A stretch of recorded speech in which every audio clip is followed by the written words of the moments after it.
Okay. Okay, this is Kara Teeman. I will call the Personnel Committee meeting to order of the Portsmouth Public Library at 12:07.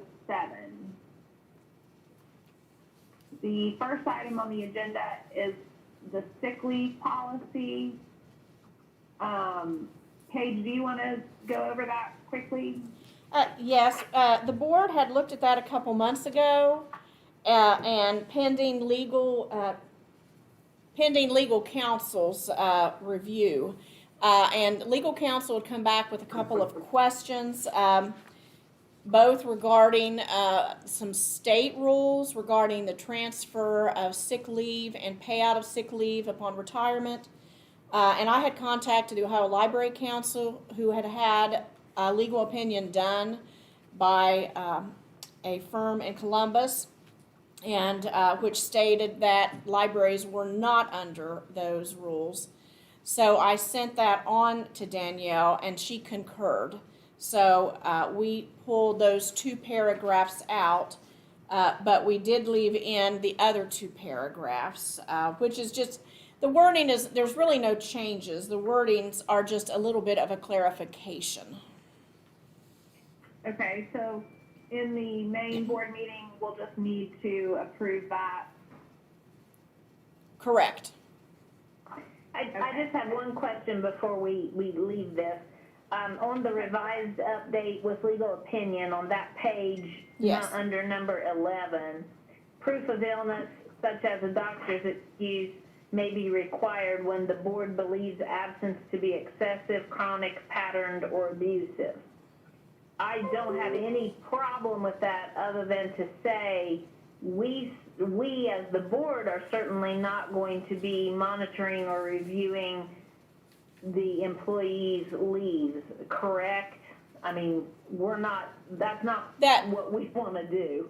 Right. I think the reason that is doing that, if you notice up at the top, all of these policies are approved by the board. And it was said, is the policy of the Board of Trustees to provide sick leave benefits to all full-time employees of the library. I mean, we would monitor that. It wouldn't come to you. But if you would prefer we change that wording there. Well, it really makes it sound like the board is Right. going to be monitoring the leave, and I really don't want to get into that business. Should we just leave it to when the library believes there to be a excessive use? Who normally monitors it? It would be the supervisor and HR. Okay, so how about we put management staff or administration or, something that would capture that? Maybe just when management? Yeah.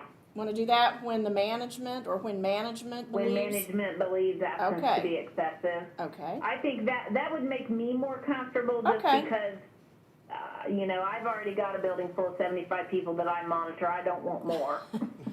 All right, now in 12, also it talks about the board reserves the right to question employees. Do you want to change that to management as well? I think so. Okay. Yeah. Now, anybody else chime in there? I'm just speaking for me. No, I agree. I think that's a good point, Tammy. Okay. That's your wheelhouse. We trust you on that. I want out of that wheelhouse. Yeah.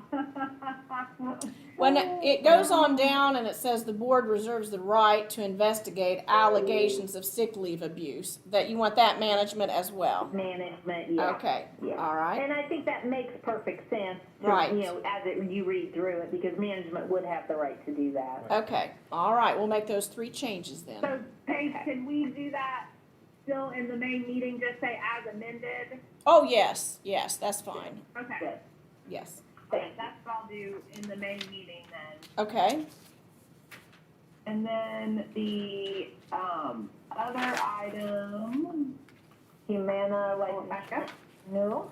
Yep, the Humana life insurance renewal.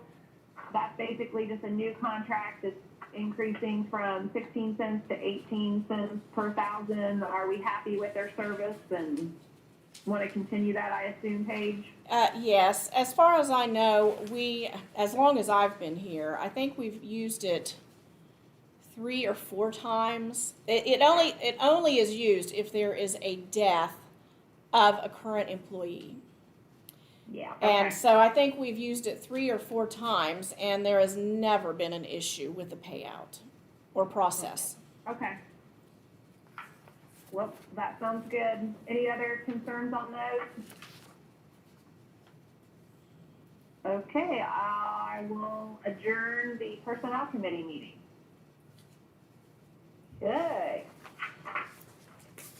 Moving on. Tammy, Moving you're up. Okay. I'll call the March 16th, 2021 meeting of the Portsmouth Public Library to order at 12:13, it looks like. Please call the roll. Mrs. Morton, Here. Mrs. Tiemann, Here. Mr. Clay, Mr. Simmons, Ms. Brush, Here. Mr. Schischler, Dr. Kemp. Here. All right. Regarding the minutes, approval of the minutes from our regular meeting, February Tammy. 23rd. Excuse me Do we real have quick. someone saying something? Yeah, we need to elect a secretary pro tem. Since Oh, I'm Ralph's not sorry, here. Secretary Pro Tem. Do I have any volunteers or shall I appoint? I'll do it. I don't mind, Tammy. All right, I think Dr. Kemp jumped in first, so I will have Dr. Kemp be the Secretary Pro Tem today. Now, I would accept a motion regarding approval of the minutes for the regular meeting of February 23rd.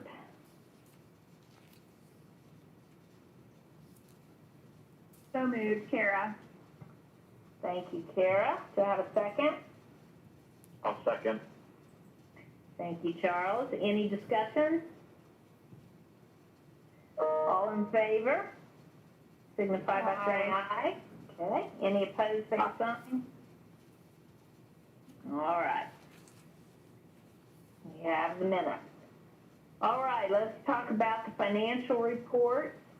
Those were sent out to us in our packet for February 2021. I would entertain a motion for approval of the February financial report. So moved, Ruth Ann. Thank you, Ruth Ann. Do I have a second? I'll second, Kara. Thank you, Kara. And those are subject to audit, as noted. All in favor? Call the roll. Mrs. Morton, Yes. Mrs. Tiemann, Yes. Mr. Simmons, Ms. Brush, Yes. Dr. Kemp. Yes. Thank you. All right, let's pay the bills. I'll make a Thank you. motion that we pay the bills for February. All right, Kara, thank you. Do I have a second? I'll second. Okay, sorry. Thanks, Charles. And the amount on the bills is $339,567.06. Dylan, would you call the roll, please?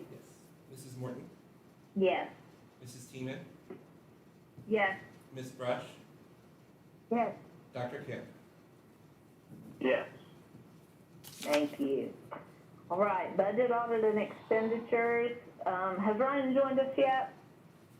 No, so that will need to be budget and audit. That will be Kara is the only member. All right. Kara. Okay, so I will make a motion to accept and appropriate $250 donation from Desco Federal Credit Union into the library materials for the summer reading program. Nice. All right, Kara has moved. Do I have a second? I'll second. Thank you, Ruth Ann. Any discussion? That was nice of Desco.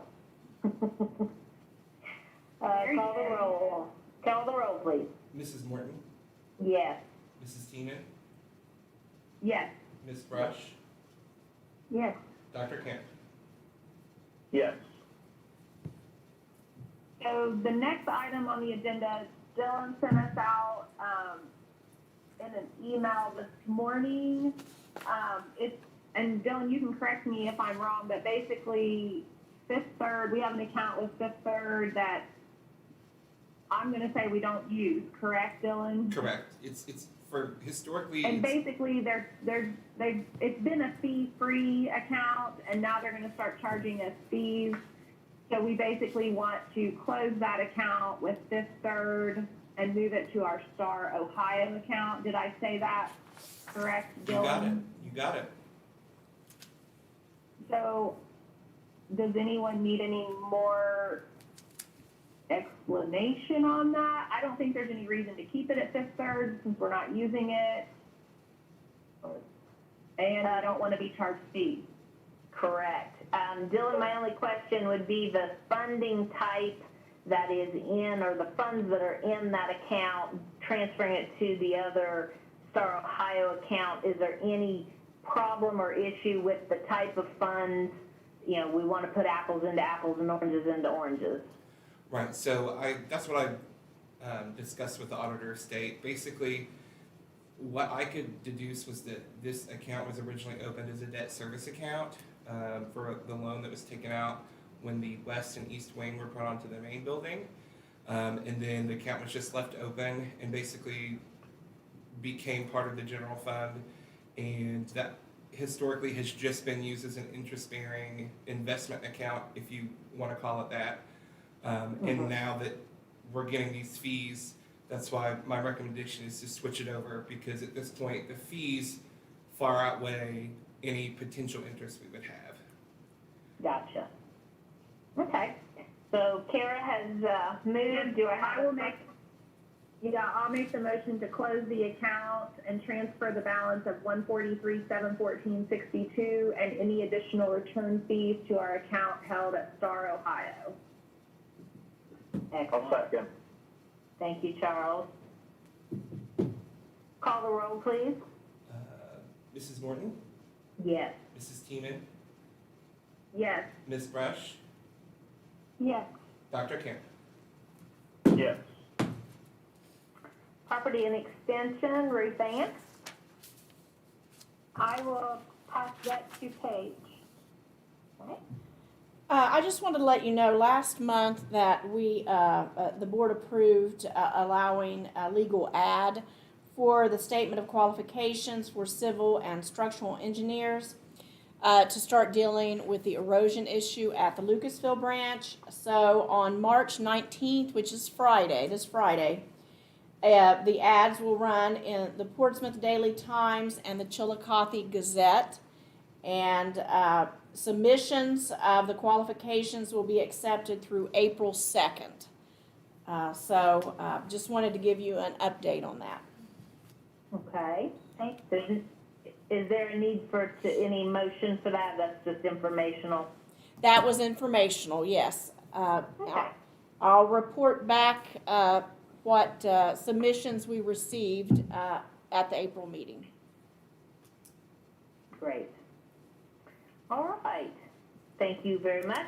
Moving on to personnel. Kara, you're up again. I'm back. Like a bad penny. You just keep turning up. So, in our personnel committee meeting, we discussed our sick leave policy, which has been reviewed by legal counsel. We did have one update that we want to make. So I will make the motion to approve the sick leave policy as amended with the discussion from the personnel committee meeting of where it says board on items number 11 and 12, that it will change that to management. Okay. Does Do I that have cover a- everything? I think so. With an effect, let's see, is there an effective date for that, March 3rd? Let me find that. That's what it says at the top. Yes. Yeah. It does. Yeah. with an effective date of March 3rd of 2021. Yes. Okay, so I have a motion by Kara. Do I have a second? I'll second. Thank you, Charles. All right, call the roll, Dillard. Mrs. Morton, Yes. Mrs. Teeman, Yes. Ms. Brush, Yes. Dr. Kemp. Yes. All right. So I would like, sorry, No, you're fine. I would like to make a motion to approve the Humana life insurance renewal with an increase from 16 cents to 18 cents per thousand, effective March 1st, 2021 through February 28th of 2022. Thank you, Kara. Do I have a second? I'll second. Thank you, Ruth Ann. Any discussion? Call the roll. Mrs. Morton, Yes. Mrs. Teeman, Yes. Ms. Brush, Yes. Dr. Kemp. Yes. All right, we have nothing for materials and equipment today or policy. That leads us to the report from the director. Paige, you're up. Okay, I've got just two things, and both of them are informational. Okay. So as the COVID levels continue to drop, most libraries are looking at how to fully reopen with some limited services such as in-house programming and large groups. So I am going to begin to work with that reopening plan, and I will work with the Portsmouth City Health Department to make sure all of those plans are in line with the safety protocols. Great. How are you anticipating a month, 2 months, 3 weeks? What is your thoughts on that, Paige? I'm either looking, I'm hoping around like May 1st or June 1st. Okay. Because I know I would like, if they want to, a lot of staff are wanting to get their vaccines, but some of them are not eligible yet, age-wise, to get them. So I would like a couple more months, I think, for the availability of those vaccines to be there for them. Good. Okay? Makes sense. Yeah. And some libraries have already reopened, and some are already beginning to have very limited in-house programming. So I'm going to look at that too. So. Good. I'll be anxious to hear what you find. Right. The other. I'm sorry. Do you have any idea on summer reading? Like, are we just going to try to kind of still do some of that virtually? I think we did that last year. Just kind of try to adjust it a little, or. Right. I think we're going to do like we did last year. You can come and do it in person as far as the actual reading program, or you can do it online.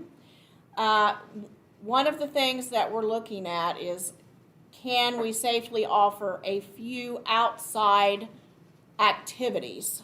Where they would probably require pre-registration with no more than a few children, socially distanced outside, but we are looking at that. Now, we do have Mark Wood booked to do an in-person programming at the end of July, but if something would happen, he is willing to do it virtually. Okay. Okay. Okay. Anything else about that? Okay. The other is the Ohio Department of Health is partnering with Ohio libraries to send free at-home COVID test kits that can be given to the public for free. We librarians cannot assist them. They cannot be done in the library. Basically what people have to do, they actually have to go home, set up an account via their email or Facebook, and before they can perform these tests, they have to virtually have a telehealth appointment with they're nurses or doctors or medical providers who will walk them through these tests, look at the results, and then send them either a notice that they do have COVID or they don't have COVID. So the only thing libraries are doing is just handing these test kits out through a contactless manner. Now, some libraries have shied away from it because they're fearful that sick people will come in, but the libraries who are offering it are not seeing that. What they're seeing is like one family member coming in and getting test kits for their entire family to either prove they are negative so they can return to work, or they can go back to school, or to go be able to visit their loved ones in nursing homes or assisted living situations. But, I thought I would do a little bit of research and also contact the local health department and see how they feel about this program, because this was just basically kind of announced last week. So there's a lot of discussion in libraries about whether to or not to. I think I would like to really talk to the health department and get their feelings on the library. We're just offering the kits in a bag to people. They're not allowed to do it here. We're not allowed to help. But I think I would still like to get their thoughts on it before we would even consider offering anything like that here. Yeah, I think that's why. That's interesting. I hadn't heard of that yet, so. Right. These test kits are worth about $25 a piece. One of the thoughts was that people might, take a lot of them, but, they are finding that a lot of people, like Pickerington Public Library, they ran out of 100 test kits in about 3 hours. So people are desperately wanting them, and the main reason was to return to work, to be tested negative and return to work or school. Wow. Yes, so, we've got to realize a lot of people don't have the sick leave we just discussed, and if they can prove that they are COVID-free, they can get back to work a lot earlier. Yeah. But I'll give an update about that at the April meeting. Okay. Okay? Sounds good. Back at Christmas, my sister had to pay for one herself out of pocket, and it was $175. Oh, wow. Oh my goodness. Be able to prove she was negative to be able to go back to work. Right. Yeah. Wow. It's really needed, but I want to make sure that it's, safe, and we follow safe protocols for our staff handing them out. Yeah. Okay. Great. Do we have any unfinished business? Does not appear.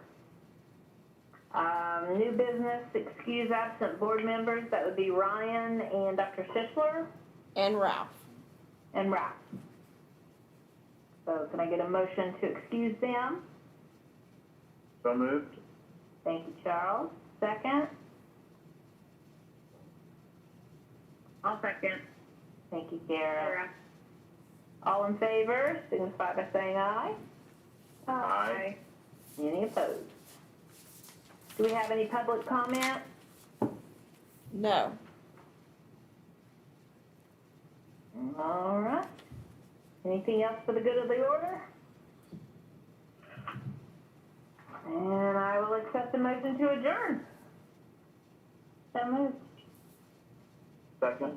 Dan, thank you, Charles. I think we're all in favor. Yeah. Bye, everybody. Okay, thank you so much. All right.